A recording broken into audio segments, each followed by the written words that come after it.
जय हिंद। नमस्कार दोस्तों आप सभी का एक बार फिर स्वागत है। दोस्तों आज इस वीडियो में हम बात करेंगे क्यूडी यानी क्वांटिटेटिव डिस्काउंट। भारतीय सेना की, वायुसेना की, थल सेना की जितनी भी यूनिट्स है, स्क्वाड्रन है, बटालियंस है, उनमें जिस यूनिट के अंदर यूआरसी है यानी यूनिट रन कैंटीन है, उस कैंटीन में हर साल लाखों रुपए में क्यूडी फंड आता है। तो आइए दोस्तों हम जानते हैं कि ये क्यूडी फंड क्या है, किस प्रकार ये जनरेट होता है और जनरेट होने के बाद ये जब वापस यूनिट को अलॉट होता है तो उसका इस्तेमाल एक यूनिट कहाँ कहाँ पे करती है और इस क्यूडी फंड में भूतपूर्व सैनिकों का कितना योगदान है। देखिए दोस्तों, एक छोटी सी बात मैं आपको इस वीडियो के शुरू करने से पहले बताना चाहता हूं कि यदि इस वीडियो में 50,000 मिलेंगे, लाख रुपए मिलेंगे, 5 लाख मिलेंगे, इतना एरियर मिलेगा, ऐसी बातें की गई होती तो आप इस वीडियो को पूरा देखते। लेकिन इस वीडियो को आप पूरा नहीं देखेंगे, जबकि ये वीडियो आपके लिए उतना ही महत्वपूर्ण है जितना आपका पेंशन का एरियर या कोई दूसरा ग्रांट आपको मिलता है। लेकिन यहाँ पे हम हज़ारों और लाखों में बात नहीं करेंगे, यहाँ पे हम केवल आपके मुद्दे से जुड़ी हुई बात करेंगे। और मुद्दा यह है कि आप जब भी कैंटीन में सामान परचेज करने जाते हैं तो आप उस कैंटीन के लिए तो प्रॉफिट देके आते ही हैं, साथ ही साथ आप एक क्यूडी में भी अपना योगदान देते हैं जिसका फ़ायदा आपको नहीं मिलता। तो what is a quantitative discount, यानी ये क्वांटिटेटिव डिस्काउंट क्या है। देखिए, ये QD is a trade related incentive, यानी ये एक व्यापार से जुड़ा हुआ इंसेंटिव है और ये एक डिस्काउंट है provided by the CSD to the URCs, जो कि कैंटीन स्टोर डिपार्टमेंट, जो सीएसडी डिपो होता है, उसके द्वारा यूनिट रन कैंटीन्स को दिया जाता है in the form of free stores and is calculated as a percentage of the total value of store purchased by the URCs in the previous year. यानी पिछले पूरे साल में किसी यूनिट रन कैंटीन द्वारा पूरे साल में कितना ग्रोसरी एंड लिक्वर का कलेक्शन किया, उसके अनुसार क्यूडी फंड जनरेट होता है। इस क्यूडी फंड के अगेंस्ट फ्री स्टोर दे सकते हैं या फिर जितना फंड जनरेट हुआ है वो यूआरसी को अगले साल अलॉट किया जाता है। तो जनरली हर साल जो क्यूडी फंड जनरेट होता है वो अगले साल कैंटीनों को बजट के रूप में यानी फंड के रूप में अलॉट किया जाता है। ये अमाउंट 5 लाख रुपए से लेके 15, 20, 25, 30 लाख रुपए तक हो सकता है। अब दोस्तों, यदि एक यूआरसी को यानी एक यूनिट को ये क्वांटिटेटिव डिस्काउंट जो फंड है वो अलॉट हो जाता है, तो जो यूनिट है, यूनिट के कमांडिंग अफसर इस फंड को कहाँ कहाँ पे इस्तेमाल कर सकते हैं। तो इसके लिए controller and auditor general of India से अप्रूव्ड एक पॉलिसी है। इस पॉलिसी के मुताबिक जब ये पैसा यूनिट में जाएगा तो वो अलग अलग ग्रुप में बढ़ जाएगा। यानी जितना फंड गया है, ऐसा नहीं कि उस पूरे फंड को जनरली कहीं पे भी इस्तेमाल कर लें, उसके लिए 6 ग्रुप बना दिए गए हैं। इन 6 ग्रुप के अनुसार परसेंटेज को डिवाइड कर दिया गया है और जो 100% जो फंड होगा, मान लो 10 लाख रुपए आया, तो उस 10 लाख रुपए को इन परसेंटेज के अनुसार अलग अलग ग्रुप में बांट दिया जाएगा और अलग अलग ग्रुप के अनुसार ही उसका खर्चा किया जा सकता है। तो यहाँ क्यूडी का जो पहला ग्रुप है जिसमें टोटल अमाउंट जो अलॉट होगा उसका 12% दिया जाता है, उसमें आप देखें कि ये 12% कहाँ कहाँ खर्च हो सकता है। Scholarship to deserving children of beneficiaries up to higher secondary level, यानी 12वीं तक पढ़ने वाले ऐसे बच्चे, जेसीओ, जवान और अधिकारियों के बच्चे जो पढ़ाई में अच्छा करते हैं, एकेडमिक्स में अच्छा करते हैं, उनको यूनिट द्वारा स्कॉलरशिप दी जा सकती है।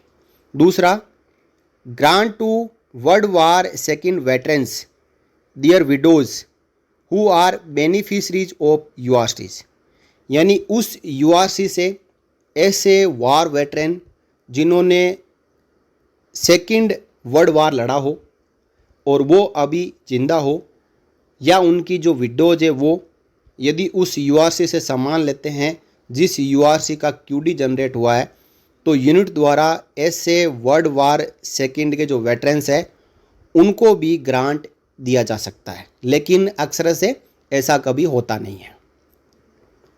अगला इस्तेमाल इसका कर सकते हैं, grants to daughters of widow of service personnel who died in harness for their studies and marriage. यानी इस फंड का इस्तेमाल उन सैनिकों की बच्चियों की शादी और उनकी पढ़ाई के लिए कर सकते हैं जो लड़ाई के दौरान शहीद हुए हैं, हु डाइड इन हार्नेस।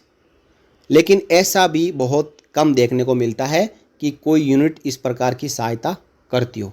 सब यूनिट की बात मैं नहीं कर रहा हूँ, कई यूनिटें हैं जो इस फंड का इस्तेमाल बिल्कुल सही तरीके से करती है। और फाइनली जो ग्रुप 1 जिसका 12% अलॉट किया जाता है, उसका इस्तेमाल किया जाता है one time grant to next of kin in case of death while in service. कोई जेसीओ जवान अधिकारी जो सेवारत रहते हुए किसी की डेथ हो जाए तो उसके नेक्स्ट ऑफ किन यानी वाइफ या कोई माता पिता, उनको वन टाइम फाइनेंशियल ग्रांट इस ग्रुप में से दिया जा सकता है। तो पहले ग्रुप में आपने देखा कि इसका इस्तेमाल कहाँ कहाँ पे कर सकते हैं, जो कि टोटल जो क्यूडी फंड है उसका 12% होता है। तो मान लो कि 10 लाख रुपए किसी यूनिट को अलॉट हुआ तो 1,20,000 रुपये ग्रुप 1 के लिए इस्तेमाल कर सकते हैं। अब बात करें ग्रुप 2 यानी 10%, 1 लाख रुपए, जिसमें पहला है यहाँ पे grants to affiliated schools and hospitals operated by the services. यानी आर्मी, एयरफोर्स, नेवी द्वारा कोई ऐसी स्कूल या हॉस्पिटल चलाया जा रहा है तो उस स्कूल और हॉस्पिटल को इसमें से ग्रांट दिया जा सकता है, जो 1 लाख रुपए है उसमें से। लेकिन कहीं कहीं पे ये ग्रांट देना डिसकंटिन्यूड कर दिया गया है, क्योंकि इन स्कूलों और हॉस्पिटल को रक्षा मंत्रालय बजट में सीधा प्रावधान करती है और उनको ग्रांट देती है। दूसरा, reimbursement for medical emergency in case और treatment in civil hospital till the time regular services और facilities provided for the beneficiaries and their dependants. यानी कोई जवान, जेसीओ या अधिकारी कई ऐसी स्थिति में जहाँ पे इमरजेंसी हो चुकी हो और सिविल प्राइवेट हॉस्पिटल में उन्होंने इलाज करा लिया हो और उसका रिइंबर्समेंट कहीं से भी ना मिल रहा हो, तो क्यूडी फंड के ग्रुप 2 में से उनको उस खर्चे के अगेंस्ट रिइंबर्समेंट दिया जा सकता है। तीसरा उपयोग, scholarship to all specially abled children of deserving beneficiaries. जो स्पेशली एबल्ड चिल्ड्रन है, जो कि भी किसी भी तरीके से हो सकते हैं, जो दिव्यांग बच्चे हैं, उनको इस ग्रुप में से स्कॉलरशिप दी जा सकती है। और फाइनली ग्रुप 2 का इस्तेमाल expenditure for conducting tuition classes for welfare of children of units oblique formations and establishments. यानी ग्रुप 2 का जो फंड है उसमें से जो यूनिट में कहीं फैमिली स्टेशन है, बच्चे रह रहे हैं, तो उनके लिए सेंट्रली ट्यूशन क्लासेस चला के उनके लिए ट्यूशन का प्रावधान किया जा सकता है।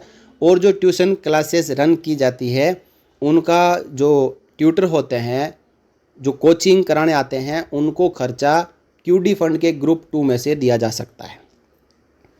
तो दोस्तों यहाँ पे 2 ग्रुप की हमने बात की। अब बात करेंगे दोस्तों तीसरे ग्रुप की, कि 10 लाख रुपए में से 3% यानी 30,000 रुपये support to senior citizen home run by the services.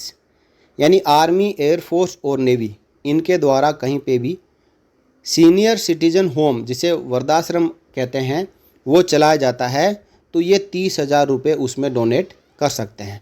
तो दोस्तों ये ज़्यादातर कम ही होता है कि कहीं पे आर्मी, एयरफोर्स, नेवी द्वारा कोई वृद्धाश्रम चलाया जाए। हाँ, कहीं कहीं पे है, जहाँ है वहाँ यूनिट दान करती है, और नहीं तो ये 3% को जो वेलफेयर स्कीम है 55% में मिला सकते हैं। तो यहाँ पे हमने 3 ग्रुप की बात कर ली। अब बात करेंगे दोस्तों ग्रुप 4 की, जिसमें 55% यानी लगभग 5.5 लाख रुपए, 10 लाख क्यूडी फंड अलॉट होता है, तो 5.5 लाख रुपए जो वेलफेयर स्कीम्स और एक्टिविटीज़ है for service dependent personal and their families at unit formation level. जो सर्विंग जेसीओ जवान अधिकारी है उनके लिए कल्याणकारी योजनाओं के लिए कोई भी सामान खरीदना है या कोई इवेंट करवाना है उसके लिए लगभग 50% से ज़्यादा जो क्यूडी फंड है उसका इस्तेमाल किया जा सकता है। तो यहाँ तक 4 ग्रुप के बारे में हमने बात कर ली। 5वां ग्रुप है जिसमें 15% यानी 10 लाख अलॉट हुआ है, तो लगभग 1.5 लाख रुपया उससे स्पोर्ट्स और स्पोर्ट्स रिलेटेड एक्टिविटीज़ और facilities in the unit formation और एस्टेब्लिशमेंट, यानी स्पोर्ट्स से जुड़े हुए सामान खरीद सकते हैं। स्पोर्ट्स के लिए जो खिलाड़ी होते हैं उनके लिए कोई स्पेशल डाइट की प्रावधान करना है, या उनके लिए कहीं पे आने जाने का कोई खर्चे का प्रावधान हो, कहीं कोचिंग का प्रावधान हो, उनके लिए कोच रखना हो, तो उनके लिए जो खर्चा है वो क्यूडी के ग्रुप 5 में से कर सकते हैं। फाइनली दोस्तों 5% ग्रुप 6 के जरिए ऐसे बेनिफिशरीज और their dependents affected by natural calamities, यानी प्राकृतिक आपदाओं के कारण कोई प्रभावित हुआ हो, कोई जेएसयू जवान अधिकारी हो या उनके डिपेंडेंट हो, तो उनको 5% यानी जो टोटल मान लो क्यूडी फंड 10 लाख है तो उसमें से 50,000 रुपये इसके लिए अलग से रखे जाते हैं और इन 50,000 में से उनको ये ग्रांट दिया जा सकता है। तो दोस्तों इस प्रकार जो क्यूडी फंड हर यूनिट को अलॉट होता है उसका जो एक्सपेंड करने का डिस्ट्रीब्यूशन है वो इस प्रकार है। लेकिन इसमें से देखा जाता है कि इस पॉलिसी को यूनिटें कम फॉलो करती है और वो अपनी मन मर्जी से क्यूडी फंड का मिसयूज करती है। इसके बाद लोकल जो चार्टर्ड अकाउंटेंट होता है उनसे इसका ऑडिट करवा दिया जाता है और फाइल को बंद कर दिया जाता है। इसमें से आज तक नहीं देखा गया कि किसी भूतपूर्व सैनिक, कोई वेटरन है या कोई विडोज है, उनको कोई फ़ायदा दिया जाता हो, जबकि हर यूआरसी के ऊपर एक्स सर्विसमैन की डिपेंडेंसी उतनी है जितनी सर्विंग सोल्जर्स की है। और 2023 में एक नियम और बदला गया कि अब कोई भी एक्स सर्विसमैन हो चाहे सर्विंग सोल्जर हो, वो हमारे देश की किसी भी यूआरसी से सामान खरीद सकता हो, क्योंकि इससे पहले ये डिसाइड कर रखा था कि जो एक्स सर्विसमैन है वो स्टेशन सेल या स्टेशन हेडक्वार्टर या कोई एक अलग से एक्सटेंशन काउंटर हो उसी से सामान खरीदेंगे, लिक्विड खरीदेंगे। लेकिन अब ऐसा नहीं है। इसका मतलब यह है कि हमारे देश में जितनी भी आर्मी, एयरफोर्स, नेवी की यूनिटें हैं जिनमें यूआरसी है, उन यूआरसी के ऊपर एक्स सर्विसमैन की डिपेंडेंसी भी है। लेकिन जब एक्स सर्विसमैन सामान खरीदता है उससे यूनिट को प्रॉफिट तो होता ही है, साथ ही साथ उससे क्यूडी फंड भी जनरेट होता है जिसका इस्तेमाल केवल यूनिटें करती है और एक्स सर्विसमैन के वेलफेयर के लिए इस क्यूडी फंड में से कोई भी काम नहीं कराया जाता है। तो मैं आज इस वीडियो के जरिए मैं सभी यूआरसीज और जो हमारा सीएस डायरेक्टरेट है, कैंटीन सर्विसेज डायरेक्टरेट है और एमओडी है, उनसे रिक्वेस्ट करना चाहता हूं कि जो क्यूडी फंड जनरेट होता है उसका 50% उपयोग भूतपूर्व सैनिकों के कल्याण के लिए किया जाना चाहिए। चाहे कोई ऐसे भूतपूर्व सैनिक जो गरीबी अवस्था से गुजर रहे हो या जिनको पेंशन नहीं मिल रही हो, उनको पेंशन का प्रावधान कर सकते हैं, उनको फाइनेंशियल असिस्टेंस दे सकते हैं। भूतपूर्व सैनिकों के बच्चे भी कई एक्सीलेंसी हासिल करते हैं, अच्छी पढ़ाई करते हैं, उनको भी स्कॉलरशिप दी जानी चाहिए। भूतपूर्व सैनिकों के बच्चे जो फिजिकली हैंडीकैप्ड है, दिव्यांग है, उनको भी क्यूडी फंड में से फाइनेंशियल असिस्टेंस दिया जाना चाहिए। तो यहाँ पे एक्स सर्विसमैन के लिए एक अलग से ग्रुप बनाने की आवश्यकता है जिसमें जितना भी क्यूडी फंड आता है उसका 50% उस ग्रुप में डाला जाए और बाकी 50% है जो यूनिट अपने जो सर्विंग सोल्जर्स है उनके लिए इस्तेमाल करें। तो दोस्तों एक जायज़ मांग है, इस मांग को आप आगे पहुँचाएँ और वीडियो को ज़्यादा से ज़्यादा शेयर करें। इस बारे में आप क्या राय रखते हैं कमेंट सेक्शन में कमेंट कर हमें अपनी राय ज़रूर दें। वीडियो पसंद आई हो तो वीडियो को ज़्यादा से ज़्यादा लाइक करें और साथियों के साथ में शेयर ज़रूर करें और हमारे चैनल को सब्सक्राइब कर बेल आइकन को प्रेस करना ना भूलें ताकि जो भी लेटेस्ट अपडेट आए वो तुरंत आप तक पहुंच सके। आज की वीडियो में बस इतना ही। जल्द ही हाजिर होंगे एक नए वीडियो के साथ। तब तक धन्यवाद। जय हिंद, जय भारत, वंदे मातरम।